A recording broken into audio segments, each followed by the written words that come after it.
Welcome, both Deb and Mark, to share this moment with me. I just finished what I think is one of my best and greatest creative pieces, and you really are the beginning of the expressing it to the public. You are the public that is first going to see this piece, so it's really a special moment for me. We're in the woods of Central Oregon where we live. Close to the mountains, snow-capped peaks, blue sky. It's just a wonderful day in the summer here. And I am a wood carver and I live in the woods, and everything about my world is about the wood. And what we're going to see is a piece that's carved out of wood, a flat piece of wall relief, literally, that's made out of timbers of alder. So I'm going to direct you over to the workshop there. We're going to take a look at the wood, which is the raw material, which is the beginning of all wood carving. Comes to the wood.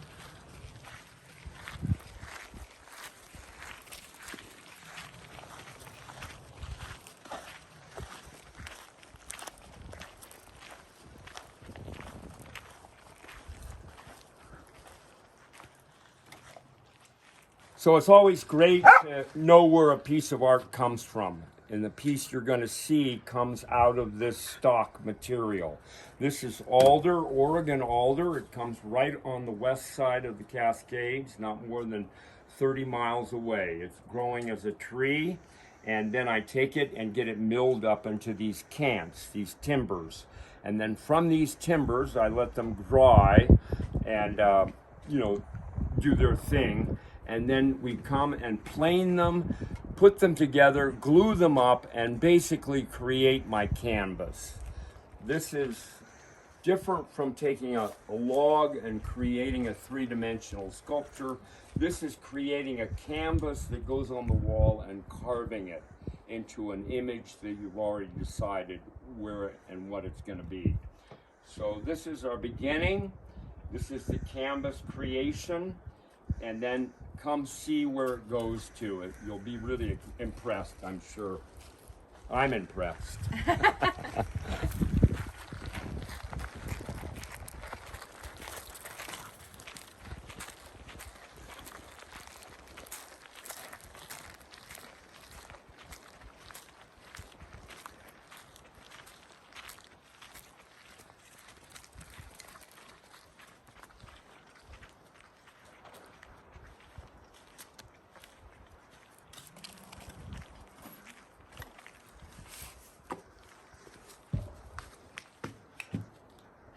Wow. So what we have here is the end product of a lot of process.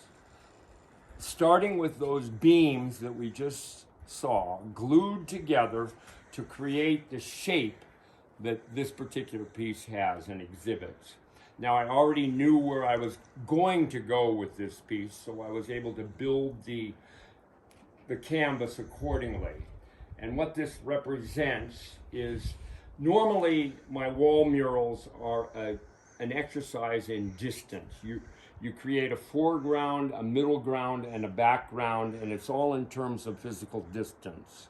In this piece, the dimension is time. And that's what makes this really exciting. We are going back into time, literally to the beginning of human recorded history, which is literally the cave paintings 60,000 years ago. So when you picture this piece, you have to think in terms of the dimension of time, going back into the cave paintings themselves, where the people living during that period of time put their images of their life on the walls of the cave and lived with them. And a lot of it was about procuring food. It was about their religious beliefs and how they related to the world that they were living in. And it's 60,000 years ago that we're dimensionally going back. And so what makes this particular piece exciting to me is that these images literally came off of the the caves. These are not just creations of my own imagination. These figures were the cave paintings that were produced by the artisans that lived that life. And this represents the humanoid, this represents the animal world, this figure represents the supernatural connection of the human with the animals, which was what their religion was all about. And this piece, again, is the projection of that cave reality into life itself. Literally the breath of life coming off of the caves, actualizing these one-dimensional or two-dimensional pictures into a three-dimensional format. And one of the things stylistically about the piece that I'm really proud about is that this image here was literally taken off of a cave painting. And it just had so much modern-esque flow to it that I thought that was what I wanted to represent in terms of the consciousness of the artist 60,000 years ago that delivered that image to us. And I wanted to carry his image forward, and that's why as the piece progressed, we see the modern-esque taken one more step further into the planes of reference that these deer have created. And that's, I think, where the essence of the art is in this piece, per se. It's in all of the flow of the lines, which lends itself to the flow of the piece, which is all about the breath of life and movement in truly a spiritual sense. It looks like it's going to run right off the wall. Right off the wall, and that's the intent. Now, when this is actually on the wall, it will be raised on this end and dropped on that end. There'll be a 4-foot difference in the heights from this side to that side, which gives you that gravity push that is so compelling. Yeah. Nothing can resist gravity. Your imagination can't resist the movement that the piece would represent as it's moving down the gravity plane into life itself. And literally popping right off the page with that lead deer. And he's a great figure. When you look at all the dimensionality that he represents, the twist of the head, the curve of the neck, all of it ties together to be life itself in a really simplistic, modern-esque sensibility. Skip, what else did you add to this that's of you? Now, What's that? what have you added to the sculpture that's of you? Well, that's a good point. Always, everything you see is me in the sense that that's my artistic expression. But one thing I did add, and going back to the cave reality, I started to think about the people who were part of that reality. They didn't have their scientific element of knowing how physics works and how the dimension of this space we're living in was all about. They were basically the amygdala, the fear-based reality, fight or flight. Yeah. Those were their two major inputs. So I created this character coming out of the cave that represents that fear-based reality that they lived in. And it's kind of like he was carefully tucked away in there, but all his people started moving away from him. And he said, well, what's going on out there? And he's poking his head out, looking not in the direction of the deer herd moving forward, but looking out at us to say, hey, I got you in my vision at this point. So there's an interactive quality of the viewer looking at this. They're going to see the movement of the piece. They're going to feel the energy. And then they're going to go back to, well, who's this guy? What does he represent? And why is he looking at me? And why is he kind of a scary character? And it's a lot about, you know, the dark side is a scary side, and we're all part of it. Our dreams are part of this scape. This is a dreamscape reality in that sense. And it's part of our basic genetic coding. It's the amygdala that's still part of our lizard brain that we've come through. And that's fear coming off the wall, and what we all have to deal with in our lives to keep our lives going. But here's a little footnote too. These figures were part of the cave world, exactly as they're depicted. You know, very primitive stick figures, but they have movement, which is really great because it lends itself to the rest of the piece, which is all about movement. But I added a little family of cave painting people, and that represents the client's family right there. The 2 kids and he and his wife and the family dog. So that was a little addition of personality I put into the piece for the client himself, yet not marring the quality of the work and not cheapening it in any way. And I really feel that worked. Yeah. And I have the all-important hands, the human hands with the opposing thumb that made everything that we see now in the world that's human possible. So the hands are really a great visual symbolic statement of what we are as opposed to the animals themselves. Now, because I added this supernatural character, which is half deer and half human, I carried that theme forward. This is the shaman, who is literally living the world of the animal energies and becoming part of that world, and living with the deer energy and running with it, and being mirrored behind him by the god of deer human combo. And that's a character that's taken right out of Egyptian lore, where they have the crossover between the human and the animal. So I represented that as a part of this storyline, with the human with the deer cape mimicking the deer, which is the human deer. And what's the next step? Where this is unfinished, this is raw right now. Yeah, this is the rawest form this is ever going to be seen in. I just finished this. I just finished sanding that little rattle, which is awakening the spirit as the shaman is moving with the deer herd, rattling. I mean, I'm animating this in my imagination as I'm carving it.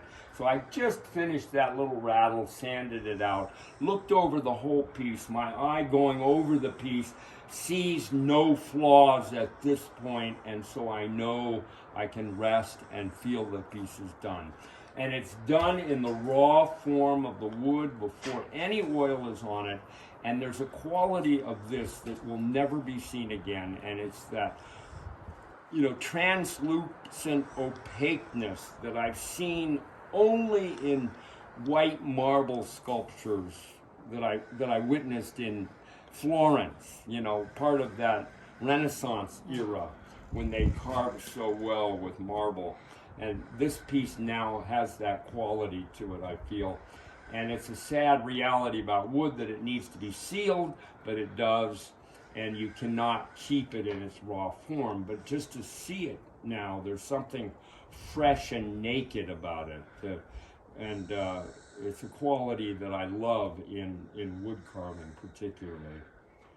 Skip, you've been carving for how long? You're a chainsaw carver, you would say. Yeah, this is done with a chainsaw. With the primary tool is the chainsaw. I've been chainsaw carving for 45 years. And this isn't where you start. This is kind of where you finish. You know, this is 45 years of gleaming knowledge out of wood and how to use it and work it, how to make it move, how to make it plastic, how to make it as plastic as clay is. So you're forming the piece in your imagination and making it move like clay, yet it's stiff and solid and subtractive art, as opposed to clay, which is additive art. So you are taking this away and yet creating fluidicity in the process. And that is 45 years of knowledge and learning as I went and go. how do you feel about this piece? This piece particularly, I feel, is a gift to humanity, really. I mean, it's a gift to me because it represents another level of artistic attainment. I've changed what normally would be a realistic rendering into a spiritual, modern-esque, fluid line piece that doesn't block the energy.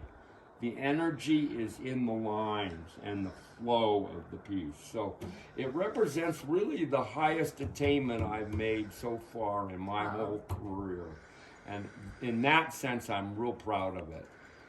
And I think the fact that it came out of Central Oregon, you know, in front of the mountains, under the trees, the blue sky, it's part of the elements and elementals of Central Oregon.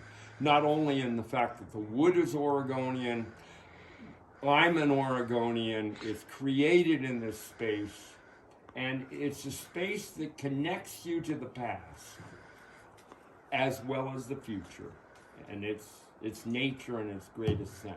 And it'll be hung in Oregon, too. What's that? It's going to be hung in Oregon? Yeah, and not only that, but it's going to be hung not more than 10 miles up the road at Black Butte Ranch to a client who is very appreciative of art. His whole world is designed to create and bring art into the world. And he commissioned this. This is my third piece I've done for him. And I think it's the highest level of attainment yet in all the pieces. And it represents an evolution in consciousness on my part. And he facilitated it because he is a type of human that is open to new input, new experiences, and new artistic expressions. He doesn't want the same old, same old. He wants something pushing the barriers and the limits. And Well, so this is his piece. It's magnificent. Thank you so much for sharing it with us and All the right. story of it.